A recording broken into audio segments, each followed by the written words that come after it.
रुक्मणी जी ने राधा रानी के दर्शन किए जब भगवान के 16,108 ब्याह हो गए, द्वारिकाधीश बन गए। उसके बाद कुरुक्षेत्र में 100 साल बाद ब्रजवासियों से मिले ठाकुर जी। तब रुक्मणी आदि सब पत्नियों के मन में आया कि ये राधा रानी को देख के तो आए, कितनी सुंदर है, त्रिलोकी सुंदर कृष्ण की हम पटरानियां हैं, हमारी सुंदरता के आगे स्वर्ग की उर्वशी आदि, रंभा आदि अप्सराएं भी फीकी लगती हैं, परंतु ये राधा रानी कैसी है, एक बार देख के तो आए। थोड़े अभिमान में गई है किशोरी जी को देखने के लिए। भगवान की अष्ट पटरानियां जब किशोरी जी का दर्शन करने के लिए गई, तो जैसे ही जिस शिविर में किशोरी जी विराजमान थी उसमें भीतर प्रवेश किया तो मृग नैने, मृग जैसे नेत्र, दूध जैसा श्वेत बिल्कुल वर्ण, धीर गंभीर नेत्र, एक बार किसी को देख लें तो वो वहीं स्तब्ध मूर्तिमंत हो जाए। हस्त कमल ऐसे मानो जैसे कोई नील सरोवर के कमल खिल गए हों। चरण ऐसे कि जब चलें तो उनके चरणों से उत्पन्न होने वाली ध्वनि को नेत्र बंद करके सुनते रहें। इतना सुंदर स्वरूप। ये स्वरूप काम प्रकट नहीं करता, बल्कि प्रकट हृदय में काम को नष्ट और कर देता है। ऐसा स्वरूप, हमारे अंदर जितने दोष हैं वो दोष समाप्त से हो जाते हैं। ऐसा स्वरूप देख करके 8 पटरानियां तो नतमस्तक हो गई और मन में सोचने लगी हम काय बात की सुंदर है, सुंदरता तो इसे कहते हैं। प्रणाम किया, हे किशोरी जी हमारा प्रणाम स्वीकार करो। तुरंत रुक्मणी जी को उठाया,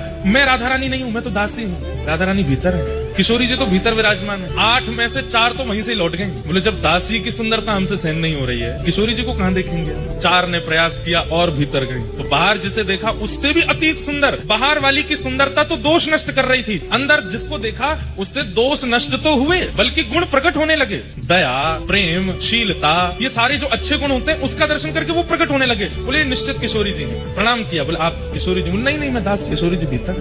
2 वहां से भी लौट गई। बोले कि अब किशोरी जी को नहीं सहन कर पाएंगे हम, ये तो दासियों ने हमारे मान का मर्दन कर रखा है, किशोरी जी क्या करेंगे। कहते हैं अंत तो गत्वा रुक्मणी जी पहुंची बस। और जैसे ही रुक्मणी जी ने प्रवेश किया, असंख्य, संख्या गिनी नहीं जा सकती, इतनी असंख्य सुंदरियां चारों ओर बैठी हैं। और उन सबकी सुंदरता में विशेषता यह है, एक की भी सुंदरता काम प्रकट नहीं कर रही है, सबकी सुंदरता गुण प्रकट कर रही है, नेत्रों से अश्रु प्रकट कर रही है, दीनता प्रकट कर रही है, दैन्य प्रकट कर रही है। और उन सबके मध्य में एक सिंहासन पर तप्त कांचन गौरांगी श्री राधे वृंदावनेश्वरी श्री किशोरी जी विराजमान। रुक्मणी जी देखते ही मूर्छित हो गई, बेहोश हो गई, सुंदरता सहन नहीं कर पाई। इतनी सुंदर किशोरी जी के रूप का कहाँ वर्णन करूं मैं। तुरंत किशोरी जी ने जाकर के रुक्मणी जी को संभाला। जब होश में आई, कहाँ तो देखने आई थी, परखने आई थी, जानने आई थी, अब स्थिति क्या हो गई। जो रुक्मणी जी कभी कृष्ण से वियोग की इच्छा नहीं रख सकती, ठाकुर जी दूर चले भी जाते हैं तो रो रो करके रुक्मणी जी का बुरा हाल हो जाता है, वो रुक्मणी जी की स्थिति क्या हो गई। किशोरी जी को देख करके कह रही हैं, हे श्यामाजू बस एक इच्छा पूरी कर दीजिए। बोले क्या? बहुत वर्षों तक द्वारिकाधीश की सेवा करी, अब आप अपनी सेवा में मुझे भी दासी बना लें और अपने साथ बरसाने ले चलो, हम द्वारिका को प्रणाम करके आपकी शरण में बरसाने चलें। तब किशोरी जी ने हृदय से लगाया, नहीं, हमारे प्राण आपके पास हैं, उनकी सेवा आपको करनी है और जब समय होगा तो